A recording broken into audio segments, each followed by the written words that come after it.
What's going on, guys? So I am a little under the weather, so I'll try to make this video relatively short, and this video has to do with the interior floor plan that we opted for with this collaboration unit. This is a 2024 Forest River Surveyor Legend.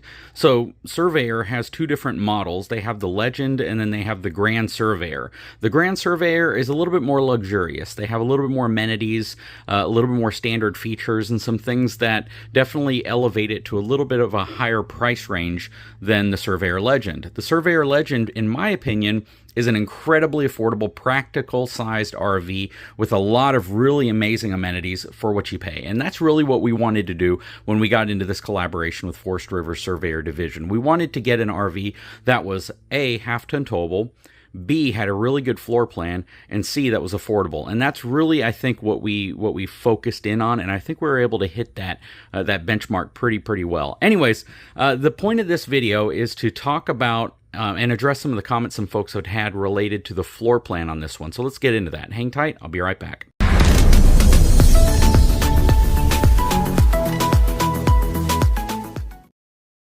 And I apologize again for the gravelly voice. I woke up the other morning and it felt like I swallowed a pine cone and my throat is killing me. But that said, before I lose my voice completely, I figured I'd throw out a video and let you all know why we opted for this floor plan and were we limited to this floor plan whenever we were looking for the Surveyor that we were going to pick. And the answer to the second question is no. So we had the opportunity to purchase any of the Surveyor floor plans, whether it be a Grand Surveyor, the higher end model, or the Surveyor Legend, and they were going to give us a killer deal on it so we could get into an RV that we could use on our videos to tow around and to showcase and to camp in and do all sorts of cool things, including modify. Well, we opted for this specific floor plan because it met several criteria we were looking for. First of all, we wanted a sofa. We actually wanted a usable sofa. We wanted a usable dinette.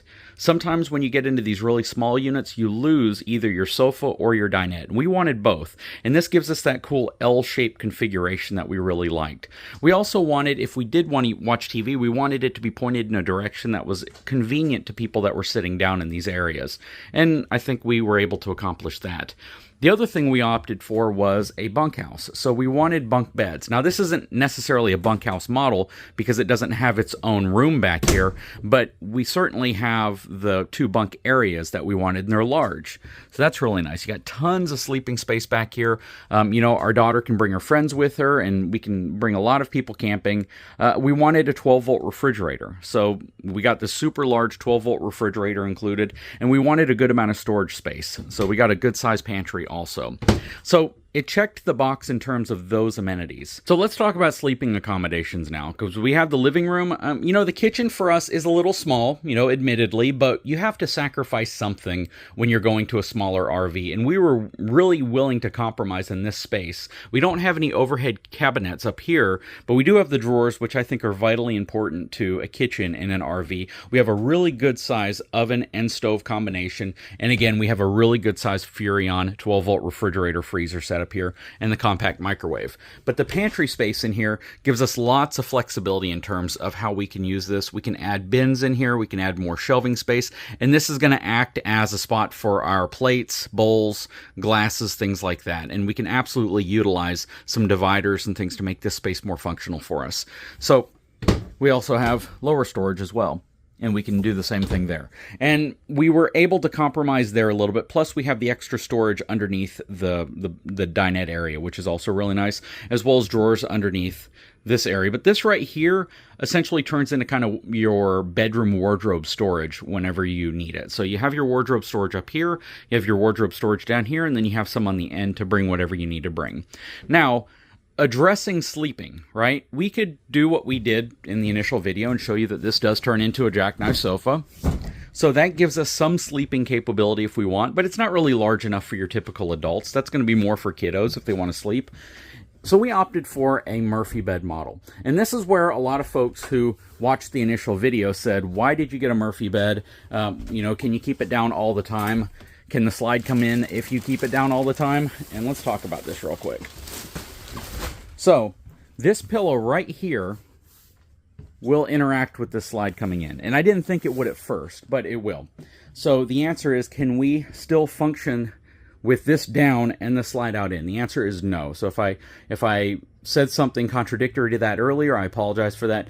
Yeah, the slide out will not come in with the bed in its lowered position because the jackknife sofa would make contact with that. That said, though, it would be an easy modification if we always wanted to keep this down and never have it up by removing this section of the pillow. But we don't want that. Again, we were really focused in on having a sofa here when we wanted a sofa. And I think this gives us that exact setup.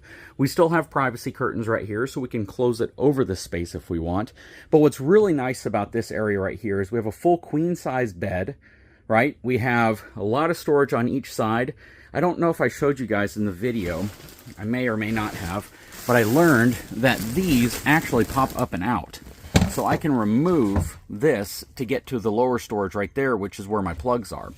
That is really, really cool, and that's just super innovative how they did that. So you got this storage space underneath here that you could keep things, and if you want to just run your wires and route things through there, you can simply lift this piece off and have access to doing that as well. Plus you have the storage above it, which is also really nice.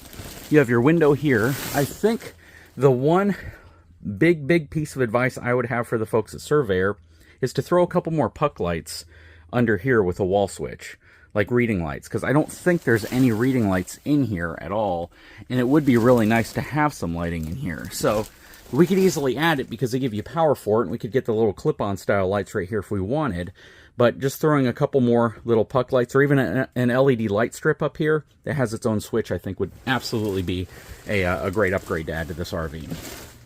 So this is why we chose this floor plan, because, if we wanted the dedicated bed, we could have gone to a slightly longer model. Actually, I think they even have a version of this that's the same length, if not a little shorter, where the bed is sideways. It's a full queen bed, but it's sideways facing, east to west facing instead of north-south facing, and you still get this insanely nice interior. So you can opt for that type of interior. There's a ton of floor plans. Surveyor has like 13 or 14 different floor plans that you can choose from. This specifically was the one that we wanted. And my wife and I, and even our kids, we were watching, the YouTube videos that other people had put out on Surveyors. We had visited Surveyor's website and looked at all their floor plans, and we're really looking at them in depth to figure out what we would really like.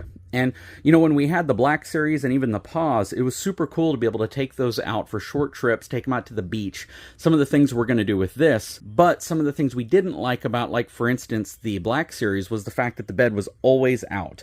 You couldn't use it as a sofa. It had a really small dinette area, and you could not use the bed really as a functional sofa. So in this case, we wanted something that gave us both, and that's what this does. With the Pause, it also had this really cool kind of folding out chair area for the front to turn into a bed, but it wasn't super convenient, again, if you wanted it as one or the other.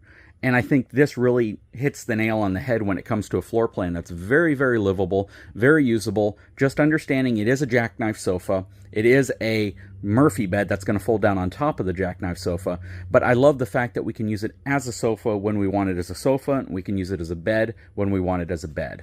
I really love this floor plan. I think they nailed it. And that's one of the reasons why we chose this one over all the other ones. A, half-ton towable. Right, it falls into that sub 6,500 pound category that I say is usually the maximum I would generally recommend for towing with a half-ton. This one actually has a gross vehicle weight that's higher than that, but the dry weight is so much lower than that it gave us the ability to easily underload this and keep it under that 6,500 pound threshold, which gives me the ability to use the half-ton truck, a lot of different towing solutions for it. Right now we have the B&W Continuum, did a full video on the installation as well as our initial driving impressions with that. I was pretty impressed, to be honest with you. And the second one was the fact that it had a floor plan that we felt was very usable, very livable. And I think this nails it, right? We got the bunks in the back, we got a full bathroom, good size shower, we have adequate amount of storage for the kitchen. We have extra storage all over the place if we need to overflow into some of those spaces. It's a very, very nice living situation with a sofa when we want a sofa and a bed when we want a bed. And it gives us the ability to use either one of them to its full functionality. And then third, it had to be affordable. And these RVs are very affordable. Whenever you look at a Surveyor line, you get a lot of really great upgrades. You get the blackout blinds, you get the 15,000 BTU air conditioning system, you have a really nice central vacuuming system built into it, you have the nice copper colored tones, white interior, beautiful inside, as well as the Goodyear Endurance tires. You get the trailer receiver on the back, LED lighting, Asdel sidewalls. It's a really, really good setup. PVC roof, full outside kitchen with sink, which is really nice. And you get these typically at a price point which is very, very, very comfortably in that range that most people are willing to spend for this size of trailer. Anyways, guys, I sure hope you enjoyed this video. I sure hope that explained to you why we opted for the Murphy bed setup, even though we had the option to pick several other floor plans that might be slightly larger, might have beds that were always out and in a bed configuration. They even have some that have a full second bedroom. They have some with full bunkhouses, and we opted for this floor plan because we think it checks all the boxes for us. If we need something bigger, more extravagant, we can always go in the Brookstone. But the point of this one was to be able to take it out on those shorter trips and to be able to just kind of enjoy nature, to get out there with this one. Easier to take to different places where you might be restricted on the size of trailer you can bring in. We can take the Denali half ton if we want to take that, and it just gives us a really, really convenient option whenever we want to go on family trips with something a little smaller. Anyways, guys, I sure hope you enjoyed the video. If you haven't had a chance, please take a moment, subscribe to the channel, give me a thumbs up. If you see a break in between some of these videos, it's because I'm fighting a cold right now, and I may lose my voice. So some of you may think, yeah, that's a great thing, but when you're making content, not so much. We'll talk to you again very soon.